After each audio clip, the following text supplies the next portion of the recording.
What is addressing the fire? Yeah, dispatcher. Yes? This is off-duty firefighter Jermaine. I guess you got this already. But you got a plane crash into the World Trade Center. You aware of that? You have a plane that crashed into the World Trade Center in Manhattan? World Trade Center in Manhattan. Where are you calling from? I'm on Varus Street in Manhattan. Farragut Street in Manhattan. Yeah, it's the North Tower, World Trade Center. North Tower? North Tower. You got... And the phone number you're calling from? I'm on a cell phone. I'm an off-duty firefighter. My name is Jermaine. Okay. It's the North Tower, Vesey Street. You got... Vesey Street side. Okay, thanks a lot. Send them all because you got a major fire on the upper floors of the World Trade Center. All right? Okay. I guess it was the compression, really. I saw horrible things before the collapse. After the collapse, there wasn't anything, but before, it was bad, very bad. It's all a long story. You know, because it was collapsing within itself, so each floor, can you imagine what the weight was? Say, once you got down to about the 40th floor or something, well, what was the weight like? It was faster and faster. It came down in less than a minute. It was like a giant compressor, you know, that was coming down. No wonder it just disintegrated everything. And yet the paper in that building arrived at the ground intact. A sheet of paper made it.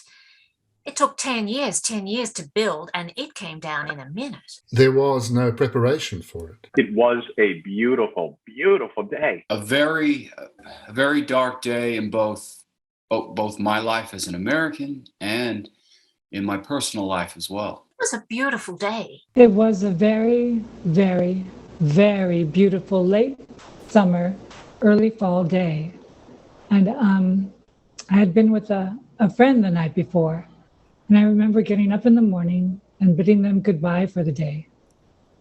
And I took my normal train to the World Trade Center. Our office was on the 85th floor of the World Trade Center. And unusually for me, I was very hungry and stopped for breakfast. Normally in those days, I didn't eat breakfast in the morning. I was very weight conscious, and I would have just had a cup of coffee normally, and I'd be done with it. But that day, I remember there was a person on the train who was one of those boring people who would always talk to you the whole train journey early in the morning, when you really want to just close your eyes or read the paper. I forget this man's name, but he talked to me the whole way in. And when I got to the station in the World Trade Center, I remember being very, very hungry. So I went to a delicatessen called Akbar's, and this person accompanied me because he was just one of those people who couldn't stop talking. And so he came with me. He also worked somewhere close to the World Trade Center, and we got ourselves something to eat.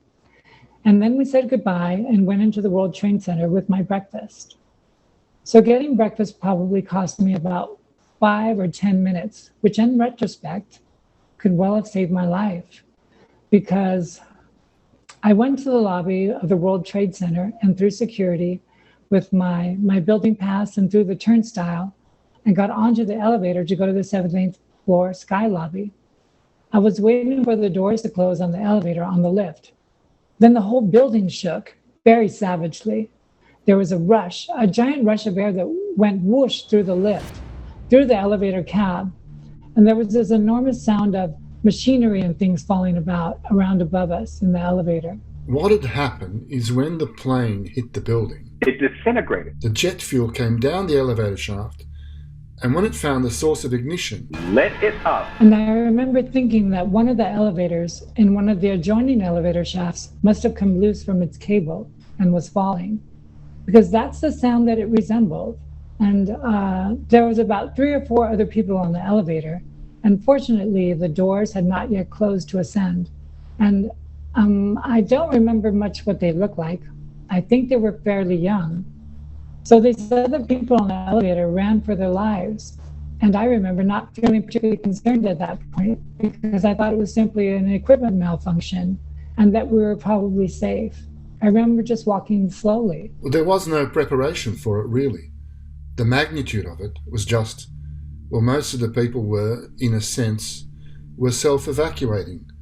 Well, that's really what happened, that the people took it upon themselves and they got out. I wasn't filled with any sense of panic at all. They estimated 25,000 people were evacuated between the two towers. A successful evacuation of 25,000 people. You know, when you're dealing with that many people, well, it's virtually impossible to control it. It just becomes itself. It's just its own thing. I mean, you're not going to come in here and raise your right hand to God and say, here, stop. This is what we're going to do. So I walked through the turnstile, and within a second or two, there was a very violent explosion, like a huge ball of flame in the lobby of Tower 1 where I was. It was very intense. I felt an extreme heat from it. And had maybe been 20 or 30 feet closer, I probably would have been injured or killed. Everyone at that point was running toward the main concourse. And I figured what had happened was that what I'd witnessed was a bomb going off, an explosion from some kind of terrorist bomb. It blew the elevator doors right off at the lobby level. And what happened is when the firemen went into the lobby, well, all these people were running at them and they were on fire because they had become, when the elevator doors blew off, it just enveloped these people and became a ball of fire. It's like your whole life changes. And they were running on fire. They were running for the exits, the revolving doors, and the firemen were coming in and they were coming at them on fire. Well, I'm surprised we didn't lose 10,000 people. Given the situation, given the magnitude of it, we really lucked out. Only 3,000. A beautiful late summer, early fall day, and I started to eat my breakfast because I was still very, very hungry. I started to eat my sandwich, and a security guard came and told me that I had to leave and go across the bridge. And I do recall from where I was standing, I was able to look down at the rear of the building, and I saw lots of fire trucks and a couple of people rolling on the ground, their bodies on fire, which was very disturbing. I was really impressed by the youth and mentality, the esprit de corps of the firefighters I was observing. They were so young and brave, and they were doing their job, and they looked like they were actually enjoying themselves, and they were showing up in droves, lots of police around. At that point, really, all you could do was probably guide them, just reassure them. Continue along your way, be careful, don't trip. God, you don't want that to happen because people, of course, would be trampled. And so I went across the bridge as directed. I remember walking through PJ Moran's and seeing that a television had CNN on, and there was a reporter from CNN saying that a small, light aircraft had collided with the World Trade Center. And then I went outside and stood with the crowd and looked up, and I saw lots and lots of flames coming out of my building, right by the floors where we were. We were on the 85th floor, I think, which was just below exactly the point of impact. Continue along your way. Be careful. Don't trip. Then I heard a sound from the sky that sounded like an incoming missile, and everybody ran for their lives. It sounded like a missile coming in, and I do recall, shortly before you heard the sound of the impact, the engines being accelerated. There was a steady, you could hear the sound of the engines, and then you could hear the pitch increase dramatically. And then about 3 seconds later, you heard the sound of the impact. So whoever was flying it clearly went to maximum speed just a few seconds before they hit the second tower. And at that point, everybody disappeared. With our Americans with Disabilities Act, we have people in various degrees of incapacitation in different places you would not normally find them. Well, that was a difficult day, because really what they did is, well, they kind of gathered together and put them in almost like a holding area. And, never imagining, of course, that the building was going to come down. And they lost them all. Everybody ran for their lives, and I walked to a high school that's not too far away, and I stood on the steps there. That was difficult that day, because it wasn't just physically possible to take them all out at that time. A successful evacuation. Continue along your way. Be careful. Don't trip. It was still a very beautiful day, and I looked up and I saw flames coming from both of the buildings, and there were people jumping, and it was very, very tragic. I mean, and as far as like launching or mounting any kind of, offense against a fire, forget it, because we lost the water too. So you got to remember, not only did we lose the stairs, but the water is, of course, pumped up through the standpipe system. The sprinkler system in the tower, well, that was compromised. That was gone. All your utilities were gone. It probably, those fires would have burnt. If the buildings didn't collapse, I think it probably would have taken us maybe 2 or 3 days to put those fires out. And once I saw what was going on, I went to the roof of my apartment building, from which I used to be able to see the World Trade Center to the south and the Empire State Building to the north. You could see the gaping holes in the north side of the North Tower. And by the time I got up there, the South Tower had been hit as well. It was a ragged mouth. It was a ragged mouth out of which smoke was bellowing, a sort of a jagged, a crooked smile. What had happened when the towers came down? Well, they took out all the water mains, just the impact of them collapsing. So they actually used the fireboats to provide water to extinguish the remaining fires. We are probably fortunate, as I said, that we only lost what we lost. What struck me was that looking through binoculars at the World Trade Center, which was just over 2 miles away from where I was, through binoculars you could see the undoubtable silhouettes of people jumping out. And then even once you've learned what a human body looks like 2 miles away, even without binoculars, I saw maybe 50 people jump to their deaths that day. I had a friend of mine who lives 2 doors down. We could see them from her roof originally. And she has this party. I'm going to it again this year. It's called the Olive Tossing, the first olive tossing of the martini season. And it was like if you've ever had a cat that had fleas, and the doctor, the veterinarian says to immerse the cat in warm water to get the fleas off. Once I did this, and my cat's tail stood straight upright. And as I lowered the cat's tail into the water, you could see fleas jumping off the tail of the cat. And we all have martinis on the roof, and we take an olive and toss it off the roof. And we did this party a few years ago, and as we tossed our pips, the exact moment we tossed our pips, fireworks exploded behind the World Trade Center that year. And that's what I kept thinking of, that it looked like from 2 miles away, it looked like fleas jumping from the tail of a cat to escape the water. These human bodies that were jumping to escape the fire. And very few people talk about the people who jumped. We take an olive and toss it off the roof. Whereas I, as a poet, to a poet, it was a glorious acceptance of life, If I'm going to die, I'm going to choose to die in a glorious, diving way, as opposed to stay here and be burnt to death. The first olive tossing of the martini season.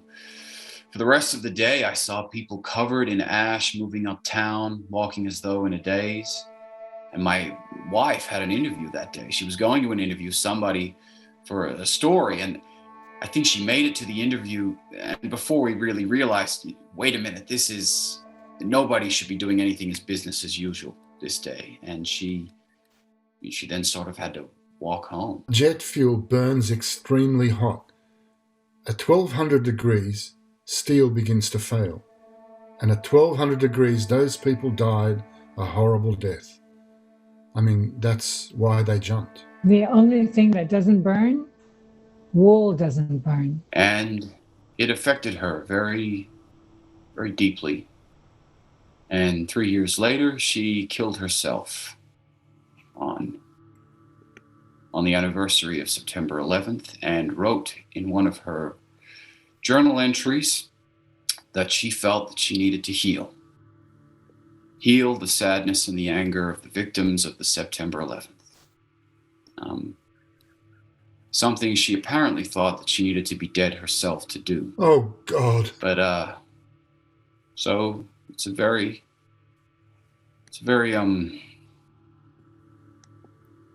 obviously a very, very dark day in both my life as an American and in my personal life as well. Whereas I, as a poet, I'm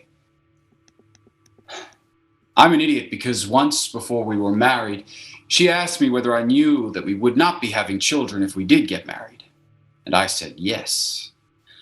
And because she knew I was lying, she asked if I was really okay with that. And because I'm an idiot, I said yes again. And once, during a fight, not married more than 2 years, she said she felt like my first wife. And I, like an idiot, assured her that she was. She worked out at a gym 5 times a week and smoked as many packs of ultralights. And I'm an idiot because when I asked her why, she said, "Because I hate myself and I want to die." And I laughed and said something I don't recall. Something completely and utterly insufficient. Now think about this. Here's a building, tons of steel, tons of concrete, tons of glass are turned to sand. And yet the paper in that building arrived at the ground intact. A sheet of paper made it. From the roof of our apartment, I saw 40 or 50 people jump from the towers on a Tuesday morning. We used to be able to see them to the south, just as to the north we can still see. And by we, I guess I just mean me now. The Empire State Building, which still steeps me in gratitude because I'm an idiot. It almost looked like a parade, like confetti. Now, what does that tell you? A piece of paper is a piece of paper. There's really nothing about it that's changed. It's very little altered from its original state. But the paper made it to the ground in one piece, whereas an entire building, 102 stories, came down and nothing. There's nothing there. I mean, I always thought about that. How can concrete disintegrate and a piece of paper arrive intact? So when I arrived at the scene, I had jumpers coming down all around me. How can a piece of paper arrive intact? A piece of paper is a piece of paper. Out of the smoke, with arms flailing, and I swear I saw a perfect swan. And I was going to write a poem about how fire is the only thing that can make a person jump out a window. Maybe I'm an idiot for thinking I could have saved her. Call me her knight in shattered armor. Could have loved her more, or told the truth about children. But depression, too, is a kind of fire, and I know nothing of either. There's no handbook for this, It was just a scene that you didn't believe you'd ever be seen in the privileged, safe world we believe we live in, or that this country tries to have us believe in. I was with 6 other people who were going to Queens. One of them was my friend Myra. I said, I'm going home. I'm going home. I don't care how I get there. I'm going home. I can't be here, And her boyfriend at the time was a cop. And she couldn't get in touch with him. And then it was hours before the last time she talked to him, the towers were still standing. So we all started walking. There was a group of us started walking, and people were just acting crazy. They were like jumping on cars. Of course, everything was bumper to bumper. She had no idea what had happened to him, so she was with us. One of the guys tried to get us a cab. The cab probably went like 2 feet before we were like, we're not getting anywhere. There are people walking who are getting there faster than we are, and we left. So there were, and traffic was not moving at all. There was a time when we jumped into a cab and we went about 2 inches on and decided this is silly. And the cab driver was charging us an exorbitant amount to get to Queens. He still charged us. He charged us like $20. And that was disappointing. Because like, I'll give you $20 if you take me and my friends to Queens, you know? Sort of disappointment in humanity, that there were people who were going to take advantage of the situation. And we didn't get far, obviously. It went 2 feet up and we were like, okay, we're not getting anywhere. We have to go. And he still took the $20. But it didn't really matter. We weren't going anywhere, so we got out and we started walking. He took the $20. And we walked, walking was very slow because there were so many people. Yeah, it was crazy. My friend, Gianni, she was wearing high heels and she couldn't walk anymore. We didn't know if the subways were running, and we didn't know if something else was going to explode. And she started, I guess, hyperventilating because it was so hot that day. It was September, but it was like 80-something degrees. My very good friend Gianni, what happened to her? Something with the feet. And she was wearing high heels, and she just started panicking, and she had to lie down on the floor. We had to run and get a flip-flops, which hurt her feet even more. She was more comfortable walking in her heels. Judy was like, I'm just going to go get some slippers. So she went into a store and they charged her for slippers, they charged her about, I don't know if it was close to $20. But this was a woman who spent her entire pregnancy walking in her heels. So that's what she wanted to do. And I remember it was very crowded and very slow. $20 or something for slippers that didn't even fit Gianni, but it was better than the heels, And so we needed, the plan was to get across the bridge to Queens. So we all went as a group together. We just started walking on the bridge. We were panicked. We were nervous. And some people dropped off along the way because they went home. Every time we heard a plane, we would duck. There were people jumping on cars, trying to get through, but the cars weren't even really going anywhere, It was chaotic. It was just thousands and thousands of people on that bridge doing the same thing, trying to get home. From all that, I think I got home close to 6, 7 o'clock around that time. What was interesting too is that there were jokes here and there. I don't remember the actual jokes, but I know it was late. I know it was late. Gianni was fixated on her underwear. She wanted to change her underwear. She had to have a change of underwear because the plan was that she was going to stay with me overnight, right? Because she lives in New Jersey and there was fully no way she was going to get there that day. And that's where her mind went. When we got back to my apartment, we had to go online and get some telephone numbers and look up the Gap and Old Navy because she had to have a pair of underwear. And even when I said to her, you'll take them off, we'll wash them in the washing machine down in the basement. It's just, she was fixated on that for whatever reason.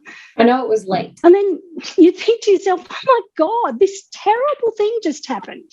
But we're laughing about something, which was very interesting, It was just something that sort of, personally I observed, like this horrible thing's happened. How can we be laughing at something? How can we be laughing at something? I didn't get to hear from my husband until about 9:30 or 10 o'clock. And he called me and I just started crying because I didn't know. I thought he was, dead. I didn't think, so he was there. And when the towers came down, he was directing people. He was telling them to get away. He was trying to get people to get far away as much as possible. So the next time she saw him, the towers had collapsed and thousands of people had died. When the towers came down, he said that he had to run into a subway He had everybody run into a subway, and because it just got pitch black, dark, dark, dark, dark, because of all the, he said he was white, you know, because of all the debris and everything. And his story is horrible, because when he told me, he was like, we could actually hear popping sounds of people throwing themselves from the buildings. He was like, all you could hear was a pop.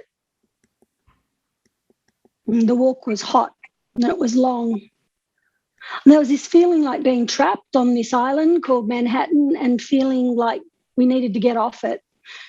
We didn't know what was going to happen. My initial thought was, well, almost, I don't know if it's embarrassing or in retrospect, it would have been considered un-American, but my initial thought was that this was a long time coming. This was something we had sowed the seeds for decades with our policy in Latin America, with our policy in Southeast Asia. And this had gone on in Israel, and other countries had felt the impact of this stuff on a regular basis. But this was the first time that we were feeling it. Yet I felt that we were such a part of the reason that this was going on all over the world that, wow, it didn't shock me that it happened here. But, it did seem like it's like the chickens coming home to roost. And that to me was what was going on. It is never going to be the same. That age of innocence is gone. In retrospect, it seems sad to me that there was not a lot of analysis like that in what had happened. I mean, immediately after that, you couldn't even say that. I think in American culture, we were raised to believe that we're at the center of the world and everyone wants to be here. And to me, that's a xenophobic thought. I mean, it really took me a lot of education and traveling to seeing a lot of other countries in my 20s and 30s for me to undo all that learning and realize that there are billions of people in this world who don't want to be an American, who don't want to live in this country. I heard the very loud bang, and I remember looking out looking over the window. You could see smoke coming out of the side of the World Trade Center and even some flames, but you didn't see any sign of anything else, and it was very hard to tell what was happening. The way that our office was set up was the lawyers had the windows. The secretaries had to either go to the lawyers' windows or go to the corner. The corners were open. And so a couple of people were walking around and saying, what is happening? I was saying, I don't know, there's smoke out there.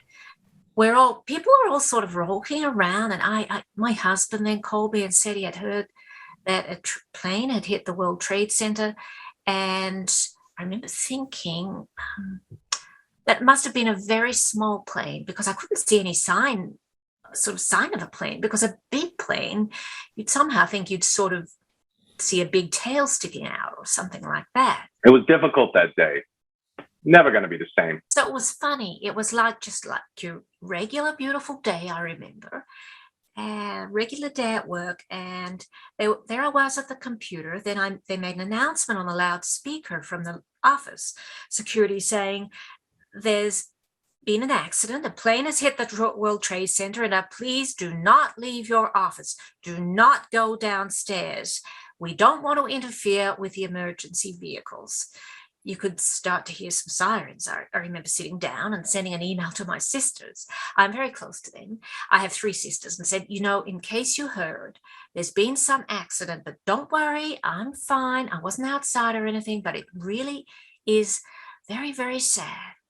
And I sent that out. I love my country, and I love all the opportunities I've had for it, but I recognize that not everybody in the world is desperate to be here. I mean, a lot of people are. A lot of people see the American dream and the whole fable that our streets are paved with gold. I mean, it worked for my family that came from Europe in the 30s and came over here and tried to do something for their family generation after generation. And then at that point, it's weird. I had work to do, but it was very hard to concentrate. You hear more and more sirens. People were gathering in the corner. I remember getting a little cup of soda.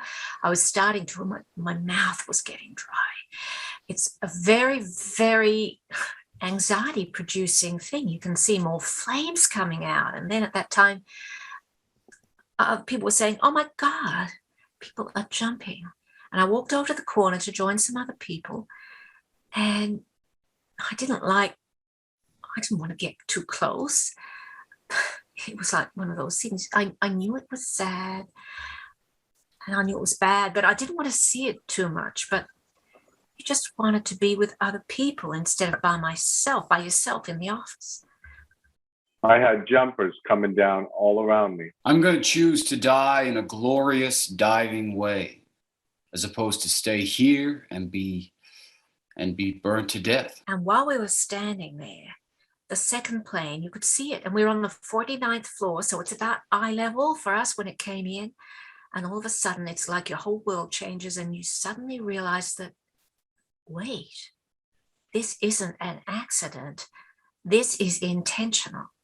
Someone is coming after us. And I remember immediately turning my head and looking down the water, past the Statue of Liberty, and to see if there are other planes coming. I had a friend who worked with me, and she'd just changed careers. And this was one of her first weeks as an air steward. She was on the first plane. The education that we give our children, that we're the center of the world and we're the best country in the world and nobody could possibly ever comprehend that you'd want to live anywhere other than this, to me, it's xenophobic. And a lot of what I saw thereafter was in line with that, rather than the exact opposite of like, my God, why did this happen? Like, let's examine what the causes were for it and start to learn from that. Let's educate ourselves about why we think we're so loved all over the world, and maybe we're not. Maybe that didn't happen in the way that I think it should have happened. You know, that thought is clearly in different circles, like different people have that thought, both Americans and non-Americans. But for us, the US, after this happened, that wasn't really the discussion that was going on, you know, so I don't think I would be comfortable having this conversation anytime in the past. It was interesting, you know, a lot was tested there. The towers themselves, it was lightweight construction, really. And you know, also to maximize the amount of floor space they could, rentable space, they minimize the amount of columns to support the floors. So actually, those floors were supported almost by what they call like a ledger book that ran around the perimeter. You know, actually the skin of the building, the outside held it all together. Let's face it, billions of people in this world don't want to be American, don't want to live in this country. Of the 343 guys that were murdered on 9/11, well, they haven't found 100 of them. Of the 3,000 civilians that were murdered on 9/11, they've identified 60%. And of course, it smelled like burning afterwards for weeks and weeks and weeks. As they were digging initially, you know, well, I think everybody had a certain expectation of, you know, at least finding bodies. And that didn't happen. It was gone. They were gone. They were actually pulverized. There was nothing to find or recover. It was just like when it happened, we were all together. We were all, you know, there were no more Black people or white people or Asian people or Jewish people or Americans or this or that. If you were a New Yorker, we were together. Hundreds of firefighters have died since. It never ends. There was absolutely no tension or lines drawn on culture or race or gender or age. We were like this brotherhood of humanity, like some John Lennon song. That could have been, you know, playing as the theme song of the time. And it lasted, well, a good long while. I don't remember if it was 2 weeks or 2 months, but it lasted a good while. And we talked about it. In New York, you're constantly berated by noise and sound. And there was a big effort on a lot of people, it seemed, that to just stop that, because you couldn't hear as much noise and sound around you. The horn honking just sort of stopped. You know, it was so quiet. I remember how quiet it was because you didn't hear any airplanes. And when you start hearing airplanes, it makes you really nervous again. That moment when that period ended for me was the first time I heard a horn honk, you know, and then that was it. It was gone. And it really was this amazing window of what our world can be if we all just sort of get on the same page. And I don't think that's going to happen, because it took you, you know, the death of 3,000 people and bringing down those buildings as a precedent to a huge war that then started along religious lines. It took all of that to get this small window open for us to see it. So the likelihood of that window coming back and the cost of getting that window reopened, I don't know if we'll ever be okay or if we'll ever see it again. But it was something that, in my 50-something years on this earth, I'd never seen before as big and open and widespread. I think, yeah, there was a long time when you wondered whether this was a safe place to be anymore, whether it was going to happen again. This isn't the word I want to use, but it was the most innovative terrorist attack of its time, And I dreamt for months and months and months. I dreamt of watching planes crash into buildings and having plane engines falling out of the sky. My friend, the color therapist, says orange is the color of healing trauma. She tells me how 6 months after September 11th, there was a sudden and unexplained explosion of orange in the fashion industry, like nothing anyone had ever seen. The country had so much to heal. The entire harbour was closed. I mean, the only ones on the water really were Coast Guard with 50 caliber machine guns mounted on their bows and crisscrossing the harbour. Those with work they are not willing to do, she says, will not be attracted to orange.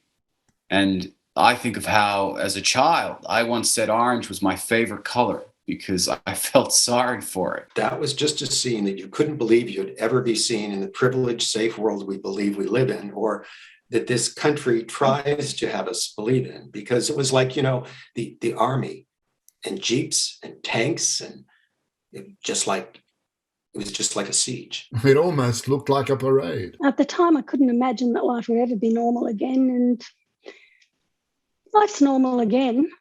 Not the same normal, but it's normal. Things will never be the same. We can say that about anything. As life progresses, nothing will ever be the same. And there was this woman who was walking with us that day across the bridge who was Albanian. And she was probably the least affected by this because of her past life experience, because she'd seen so much war and so much death that she just wasn't affected by it. She sort of was like, took the lead and got everyone together, and out we went. So you pick yourself up by your bootstraps and you just keep going. It's either that or you crumble. And there were people that crumbled. 9/11 obviously did have a huge impact on this city, New York. I don't think we fully recovered from it in many different ways. I think we all understand it differently. I think the people who were in the building and had to get out experienced it completely differently to someone who was on the Upper West Side at the time. I remember friends of mine in California, as shocking as it was, it really had no effect on their daily life. It was kind of like a movie to them. So it definitely didn't affect everyone. It affected everyone differently, depending on where you were and who you knew. I think that legally, we've had some very dramatic changes to our laws. I mean, they had this terrorist bill that passed like the following day, or the freedom bill, or whatever we called it. That probably did more harm to the US Constitution than 200 years of jurisprudence had done. And that was just, within a night, a 1,000-page document that clearly wasn't read by all of the legislative people who voted on it. And they voted, and it passed virtually unanimously. So these are some of the things that I think have impacted us from 9/11 that may not have been known as much. And I think there are still some very severe issues that we're still trying to dig ourselves out from under. And you suddenly felt vulnerable. And all of a sudden you were at risk in a way you weren't before. And people were, screaming. I mean, and the group we were in, that there was that automatic people go, ah, scream. And they were all, and I found myself hyperventilating. So I went back to my office, and then my phone was ringing, and it was my husband, and he said, get out of there, just get out right now. of course, the security people put out an announcement. Okay, we're going to have a very, careful, everyone should start to, leave. So I was very fast. I'm almost a little embarrassed how fast I was. And I went in and I got my bag and got my computer and my computer bag, my purse, and the building that we're in was only 51 floors, so 49th. So we were at the top of the elevator. And so I was out there in the elevator bank very quickly. And by the time the elevator opened up, there were a number of senior executives, but it was almost full. I managed to get in and everyone was, it was just silence. Overall, it didn't change a lot. But in the moment, it definitely changed where I was. It was just everyone was, I'm sure, thinking the same. Oh, my God. So we get down there. And, of course, there are all these security things, but they had everything open. They had all the security people saying, get out, go, head towards the west, head towards the water. And by then, there was all this, paper in the air. It was probably one of the most exciting days of my life, actually. I would never have known it would turn out to be one of the most terrible days of my life, because we were booking in, when I say we, it was me and my partner. We are in business together.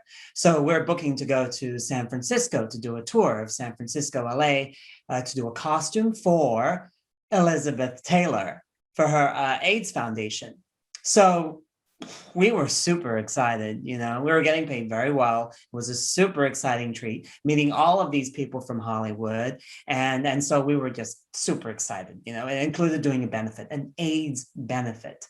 So yeah, we were going to have an amazing day. We were incredibly excited. It was happiness. I tend to be in dramatic experiences. I could say that they marked my life very strongly. So we are late and we missed the plane. We had to book a different one. It was the plane we missed, actually, the Pennsylvania plane. So we took a taxi and we go to the airport, and we were crossing the bridge, and I lived uptown. So we were crossing the bridge and I see one of the towers with smoke, and I just scream oh my God, look, the Twin Towers are on fire. So I told the taxi driver, put on the news, please. And he put on the news, and they're talking about a small plane crashing in the tower. I'm like, oh my God, this is crazy. So we kept going.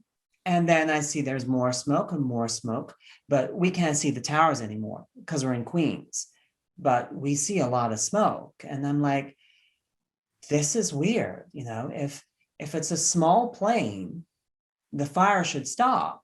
And there was a lot of smoke.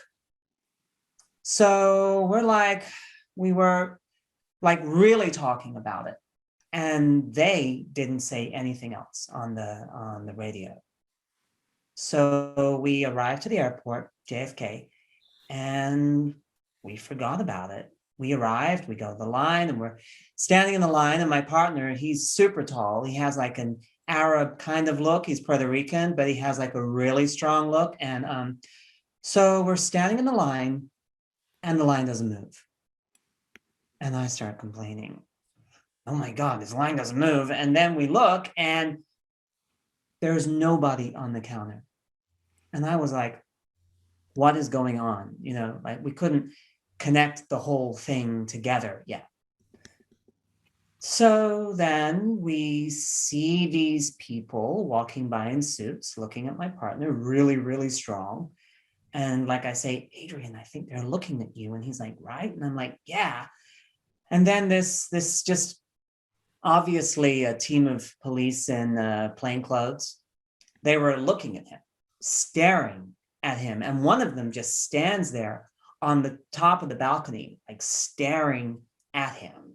I was like, do you have any weed on you or any drugs? And he's like, no way. I'm like, wow, they're really looking at you. And by the way, why doesn't this line move? And when I just finished saying that, someone came behind and said, everybody needs to leave the airport right now. Leave the airport right now. America's under attack. When they said that, people just went crazy. We all started running outside the airport. We didn't know what to do. So everybody started saying, oh, they've attacked the Twin Towers, and they've attacked the Twin Towers with, airplanes, with 2 airplanes. Imagine when they said that and we're at the airport, everyone started looking up there. It's like, oh, they're going to attack JFK. We thought it would be attacked also. And then when we're outside, right outside, somebody said they've attacked the Pentagon. So when they said that, we just freaked out. Everyone started like crying and screaming because we thought they were attacking with bombs. We didn't know exactly. So everybody leave, all the police came, leave the airport right now. This is an emergency, leave the airport. There were no taxis, of course. Everybody just left crazy. So the guy that booked us for the trip, he finds a taxi and we got out. I don't know how many of us in the taxi, like 8 in the taxi. And we just ran out of the airport. We couldn't come back to the city. So we had to find a hotel. And we stayed at the Sheraton Hotel in Queens. And we were the only tower in the area. I was like, oh God, please no. I do not want to stay here. There were people that crumbled. It was a career-ending event. I know it's hard when you see the whole thing. It's very selfish to think, oh, such a sad day, when in another country, they live that every day. You know what I mean? Like bombings and bombings and bombings. They live that every day. We got to live that one day, and it was the most terrible experience of our life. Sometimes I put it in the other situation, but what would happen if I had to live that every day of my life? So to really put it in balance, it's not that terrible, but I think that there are people that live that every day. They live that constantly.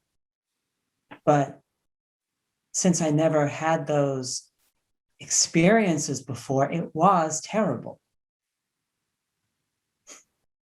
Because I was going to California for like 2 weeks, I think, so I was sure that I got my September issue of Vogue magazine.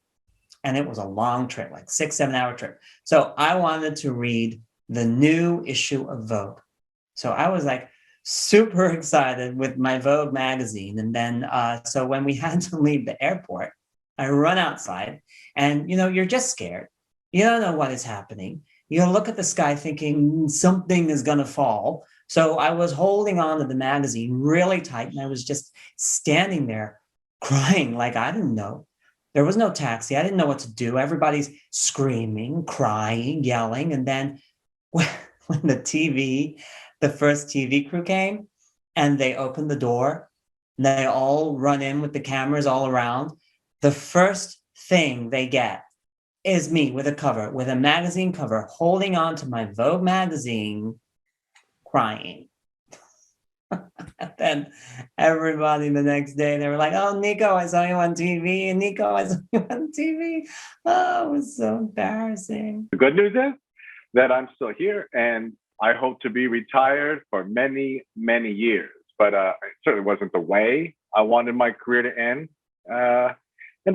There's many guys just like me that it effectively ended their career in life. It changes in a very short time, it changed everything because just about all firefighters love the job. And it's kind of hard to, you still went out kicking and screaming. What would happen if I had to live that every day of my life? Guys don't want to leave. And I know with the people that I deal with, including myself, I'm still trying to figure out what to do with my life to make it productive. because when we do the job, it was a very satisfying feeling. When you did your job, it was very fulfilling. It's not, it is a job, but for most firefighters, I suppose it's a calling. We're very fortunate that we're able to work in something that we love doing. All those going into burning buildings, I don't know how you describe that, but If you become a firefighter, well, you essentially accept the fact that you could die in the line of duty. I mean, it's a tough, dangerous job. And so, well, it was nothing new to us. It was just like your regular. It was a beautiful day. The most exciting day of my life. But when the bell rings, we're all on the same team now. The guy that we're just at each other's throats. Now, he's your best friend because you know that he's just as strong as you are and just as thick-headed, and he's not going to back down. And I know I can count on him to do what he's got to do. I'm going to meet him there, and we're going to do this together. And it was when you did it, when it was all said and done, I've never felt so fulfilled, that I was able to, a very satisfying feeling. Our business destroyed, literally blown up, gone. No one wants to buy sexy underwear. All of a sudden, you were at risk. I don't think there was a lot that I learned from that situation. And as a country, I fear that we did not learn enough from it. Of course, when you didn't get hurt, you didn't get burned, and you did your job, it felt real good to go back to the firehouse and knowing you went and you did the best you could. At risk in a way you weren't before. The results weren't always what you wanted. People got killed. People lose their homes, their property. Sometimes it was very hard to deal with, but we did. We would deal with it one way or another, and everyone's pretty much in the same boat. Well, you essentially accept the fact that you could die in the line of duty. I have to mention it. In addition to the men who were on duty, being the hour of the day, 9 a.m. was the change of tour. So you had men who were going off duty and men who were coming on duty. Everybody responded. When they saw what the enormous tragedy, everybody responded. People who were getting off, both the night tour and the day tour responded, in addition to men who were off duty or were on vacation. Everybody. People came in from home. Men who were off duty came in on their own time and lost their lives. That's a fact. What happened on 9/11 to me is just about the worst of what goes on in this world. It may have reinforced for me the idea that as an American, I can't expect my society to actually ever learn from itself because it doesn't seem like it ever wants to. And here was the easiest time to examine some issues, I'll tell you, there's one really palpable thing that changed for me. I decided to join a choir. It sounds crazy, but I have always loved to sing and do choral music. A lot of guys got hurt. A lot of illness. A lot. A lot of the people put in a lot of time, and I wasn't one of them. I didn't spend months on the pile. I was there for a period of time, but then I was put on medical leave and I went back. A lot of people spent months at the site trying to recover remains, and as a result, many people are chronically ill. A lot of problems with lungs, with cancers. A lot of men younger than me, in their 30s, 40s, have passed various cancers. I was always too busy. I just couldn't. I never had time. And year after year, I had friends who said, you really should join. And I said, oh, no, too busy. And I said,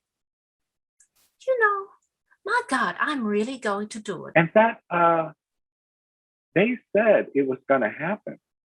The scientists, they said, they didn't know, but they said they didn't know it was going to happen. But it's not a surprise to see this. So it didn't all just end on that day. I think that's the way, a good way to look at it. Those who survived it definitely impacted their lives. everybody. It shortened everybody's life. I know it took just being a firefighter. It takes years off your life, but that's a fact. That is a fact. It was sort of this realization that your life could end at any time. And I was going to do something for me that gave me joy. And so they met on Wednesdays. I think they skipped that Wednesday after 9/11. It's really given me a lot of confidence, and I love singing now. And this is also a little bit, is just to be with this group of people and that I love. And I'm sure that if it hadn't been for 9/11, I would never have taken this step. That step to say, you know, what, this is important for me. And I think in many other little ways, partially it's just being a mom and being a working mom, and you're always so busy, and you've got to worry about your kids, you've got to worry about your husband, and you've got to worry about your clients and your job. And it has been made me much more open about worrying about myself. So what I have learned is that now, since I did retire, at a young age, my goal is to stay alive. I want to go double down. I was in for 21. I want to be around for 40 more. And, but then nobody knows. Nobody knows what tomorrow's going to bring. We would like to feel productive and be fulfilled in your life, to bring something to the table, That's the way I see it. One of my favorites that people often request at the memorial services that we do, and it's since I've gotten, and this is also maybe because I feel a need to go to a memorial service in a way that I'd never felt before. There was such a desire to celebrate people's lives and their passing. There was one called Tell Them I Said Yes to Life. Tell them I said yes to love. Yes to life. If they ask what I know you did best, tell them I said yes. And it's written as if somebody is talking after they're gone and they want to be remembered for their life and love. Tell them truth, I think might have been the last one. I'm still here. And there's reason for that. And I'm trying to do good. Making an impact with the best ability that I have. I try to contribute to life. Tell them I said yes to love. Tell them I said yes to life. Da, da, da, da, da, da, da. Yeah. Every time I see, or they play it on TV, the second plane going into the tower, I'm watching my friend being murdered. It's not only people in the uniformed forces either. It's civilians. The people that live down there. So it's really not closed out. It's still ongoing. Every year I listen for her name. When they read them out in the morning, they always say it wrong. This last year I forgot. It is evil. It's not over. And that's the sad part. And it's not a question of if, it's when. I think in the immediate aftermath, I saw a window into a world and a society I'd never seen before. And that was really amazing. But it was just a window. It didn't last. It didn't hold. Growing up, I lived with my grandparents, and my grandfather hated Germans. It was a blanket statement because of what had happened to him and people he knew in his family. And you think you can't really blame them. It's just a kind of what happened, what they feel. So I guess I felt like I need to keep myself in check and make sure that I didn't sort of develop a hatred for an entire religion. I saw horrible things before the collapse. After the collapse, there wasn't anything. But before, it was bad. It was very bad. Just as long as I have breath, I must answer yes to life. Though with pain I made my way, still with hope I meet each day. If they ask what I did well, tell them I said yes to life. I got off the subway at 9:15, and as we said before, it was a beautiful, beautiful day. So I came up the stairs at 9:15, And when I hit the top of the stairs, I heard a woman say, "Look at the fire." So I looked up and I had a perfect view. I was 1 mile away. I didn't see the impact of the plane, but I saw the result of it. I saw the fireball and I had a perfect view of the north face of the North Tower. And I could see that the building was intact. And I saw a hole in the building about 7 stories high. And I saw a fireball at least 15, 20 stories high. So instinctually, I had my cell phone and I dialed. I didn't call 911. I called the dispatcher, fire dispatcher directly. And I told him who I was and what I saw. And at that point, he was not even aware of what they had. I gave a size up of the building. And I tried to do what I was trained. And I tried to do what I was trained to do my whole career, to act, not react. I know it was a bad situation, but I was on my own. I was by myself. So I got my uniform. I didn't just run down there because that was not the way I was taught. When you talk about the fire department, you know, for historically, traditionally, how much are they going to pay you to go into a burning building? It's not about the money. Nobody does it for the money, you know, but they take care of their own for sure. The guys take care of each other. And it was all, you know, with 9/11, it's uncharted territory. Nobody knows. I mean, how do you react to this? There's no handbook for this, you know? My thought was, at the end of the day, I knew it was going to be bad. I never thought it was going to collapse. I never thought the buildings would collapse. I knew that there was going to be a tremendous loss of life. I knew that there was going to be a lot of killed, but I did not think, I did not even consider that the buildings would collapse. So when I arrived at the scene, I think jumpers. I had jumpers coming down all around me. I saw horrible things on the ground, and I shut all that out. I shut it all out. And it was at that moment, we were about to enter the South Tower, and what I heard was the pancaking of the floors. I heard the sound of the floors, and it was very methodical. Bang, bang, bang. I could hear the noise, and I knew what it was. I knew what it was. Well, like I said, I had jumpers come down all around us. I thought, I sized it up, and I decided, this is it. There's no way I'm going to survive this. I was quite certain that that was the end for me. And it wasn't. I had no choice. I accepted it. I wasn't happy about it, but I accepted my fate because I felt that I was doing the honorable thing. This is what we do. When people need help, we come and we help them. That's the job. I would have, if I didn't do that, that is not the way we operate. So, and much to my surprise, we all survived. And we continued to operate as the day went on. That was my, you know, the part that sustains me is that we did our job. We stuck together. We operated as a unit.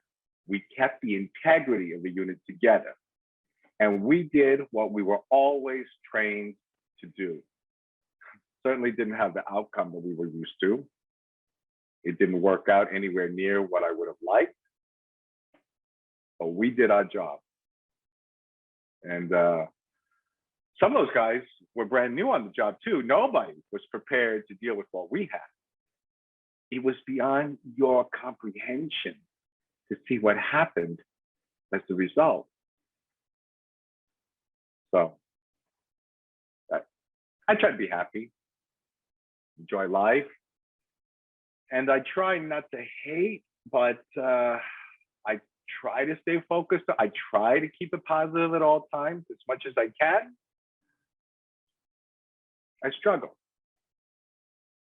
I struggle with it. It depresses me. And many times I get depressed over it. But I am still here. And there's a reason for that. And I'm trying to do good, making an impact with the best ability that I have. I try to contribute to life. I don't want to be the life taker. I could be. I could do that, but I choose not to.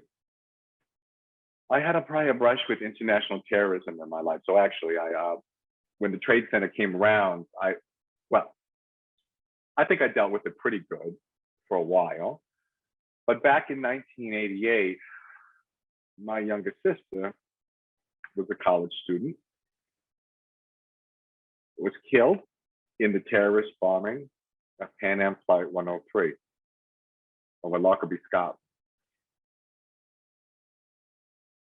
And that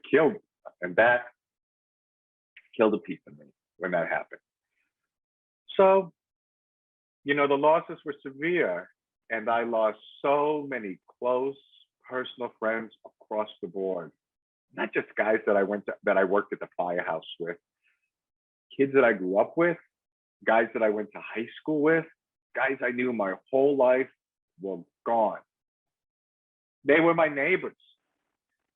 Not only did I work with them, but he was my neighbor. Gone. And how do you deal with that? I had, like I said, prior experience dealing with it. And maybe I was a little bit better prepared, or I had a little different perspective on it, maybe. I'm still here. And I'm doing the best that I can, so I guess I'm successful at it. It hasn't destroyed me. I won't let it destroy me. Not going to happen. So, what do you do? My concern? My concern is that 50 years from now, 100 years from now, that the story should be told the way it happened. That it should not be revised or changed. Tell it the way it is. Tell why it happened and what happened and what the firefighters did, what everybody did. The firefighters weren't the only ones who suffered. Everybody suffered. But tell it the way it is. And there is an element that does not want to do that. They want to change it already. They want to spin it and tell a different story. I do not have time for that. 5 Station 259, what is address of the fire? Yeah, dispatcher. Yes? This is off-duty firefighter Jermaine. I guess you got this already. But you got a plane crash into the World Trade Center. You aware of that? You have a plane that crashed into the World Trade Center in Manhattan? World Trade Center in Manhattan. Where are you calling from? I'm on Varus Street in Manhattan. Farragut Street in Manhattan. It's the North Tower, World Trade Center. North Tower? North Tower. You got... And the phone number you're calling from? I'm on a cell phone. I'm an off-duty firefighter. My name is Jermaine. Okay. It's the North Tower, Vesey Street. You got...